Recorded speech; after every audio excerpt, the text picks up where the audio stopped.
This is Amber in McKinney for Advanced Assessment and Interventions and Effective Literacy Instructional Strategies for Native English Speakers. You want to just keep developing that vocabulary any chance you get. I'm currently a preschool teacher, and just exposing them to any sort of definition behind the word or what it is, because in the English language, we have several different words to explain, for example, something large. It could be enormous, gigantic, etc. So I have kind of been turned on to heart words, and I'm really liking them. It's not that I'm against sight words. I know that they use them in the kindergarten rooms in my district, but that's another strategy. Mindful text selection is just keeping in mind that when, for example, if you have kindergartners, that it's a kindergarten text, like they're going to understand it. They are going to be able to read it. Same thing goes for any other grades, third grade level. Make sure that it's on their level and that they can understand. In emergent writing, we have not bridged into that in preschool yet, but I know that in kindergarten they're starting to form their own stories, write a sentence that they compose themselves, and so on and so forth throughout the grades. Just keep encouraging that that writing ability. And then practice makes perfect. I've always kind of hated that saying, because I don't think that you want to be perfect. I think that it's always going to be a continual learning experience. And I kind of rather like the repetition and apply it, and repetition and apply it. You got to keep just introducing all of the different pieces to early literacy, and eventually, you're going to get better at it because of the repetition. Another thing that's pretty big for me in preschool is the whole body learning, the multimodal.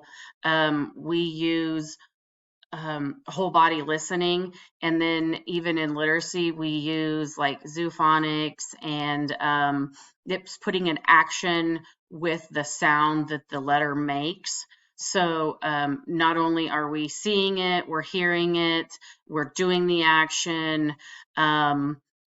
We feel whatever the action might be with our hands, if we're putting our hands underneath our chin or hands up by our head.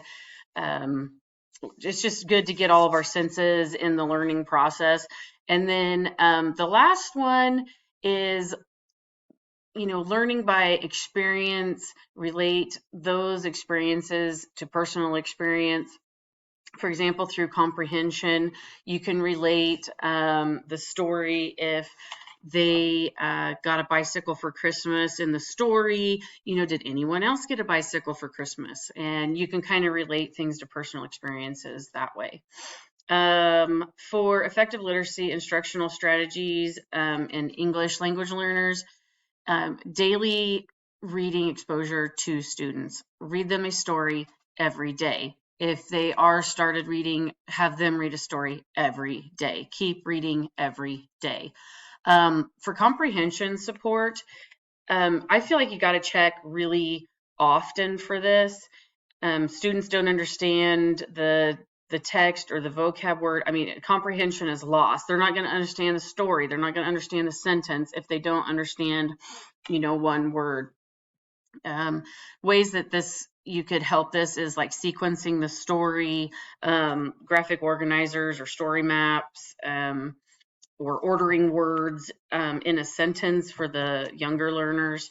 That's some good ways to support that. And teach the alphabet often. Always, especially like I said, for the very young learners, you're going to always want to be hammering on that, the letter sound, the letter name. Like I mentioned earlier, we use zoophonics, so we're exposing them to several different things. That has an animal, it has a name, it has a action that it does, it has a sound that it helps us remember. And then phonics in context, like it's just relating relating it to like every literacy skill, like just applying it in phonemic awareness, applying it in comprehension, applying it, all of these things. So then check for comprehension frequently. That kind of goes with comprehension support. Again, if they don't understand it, then they're not, it all's going to be lost. Another thing that you can do is like read slower so that it's not so fast that they can't catch what that word is. And then also pointing to the word is a great way to have them practice along with you and making sure that they understand it. Audiobooks are great, so they're constantly listening to someone read and they can read along with it. And I feel like most audiobooks are read at a slower speed. And some of them now you can even speed it up or slow it down, just depending on if it has that capability or not. And then having support within their native language, like if they already know how to read in their native language, like they're going to be a better reader in the English language too. So just like supporting that, also exposing them to native literacy or native language literacy. Then just a big advocate for encourage reading everywhere. Read at home, read on the bus on the way home, read with a friend, read with grandma and grandpa, to your dog, under the table, in a tent, on the trampoline. Just read everywhere. Exposure, exposure, exposure. And then this was a new one that I kind of like looked up and learned about, and I think that it's going to be kind of cool even for my own classroom, but establish an English language learning center in your classroom. Like for older kids, it could be headphones and the audiobooks. It could be like a picture file or a picture dictionary even.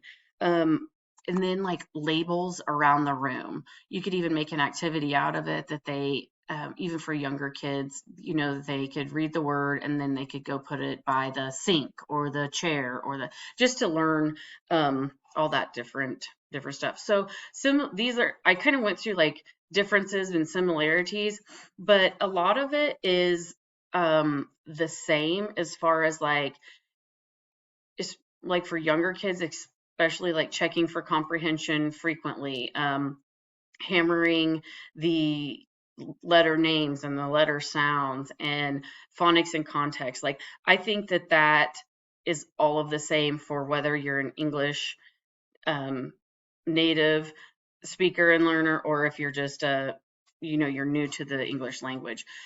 So, and I am big on daily reading to your students from birth, even in the womb. Read to them.